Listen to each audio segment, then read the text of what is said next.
আমরা সবাই পৃথিবীর মানুষগুলোকে কতই না আপন ভাবি। আজকে আপনার টাকা আছে, আপনার সম্পদ আছে, আপনার বন্ধুদের অভাব হবে না।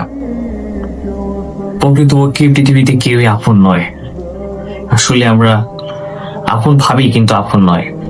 সিম্পল আপনাকে একটা উদাহরণ বলি, দেখেন আজকে যদি আমার চোখ নষ্ট হয়ে যায়, আমি যদি চোখে দেখতে না পারি, বন্ধ হয়ে যায়, বা আমার মুখের মধ্যে, আমার ফেসের মধ্যে এমন কোন রোগ হয়ে গেল যেটা আমার দিকে তাকাইলে মানে খারাপ লাগে, তখন দেখবেন যে এই সময়ে আপনার প্রকৃত বন্ধুগুলো কাছে থাকবে না। যদিও 3-4 দিন আপনাকে সময় দিবে, ইমোশনালি হয়ে পড়বে, তাদের মধ্যেও একটু কষ্ট কাজ করবে, অতীতের স্মৃতি নিয়ে ভাববে, কষ্ট কাজ করবে, তাই আপনার পাশে থাকবে 2-3 দিনের মতো।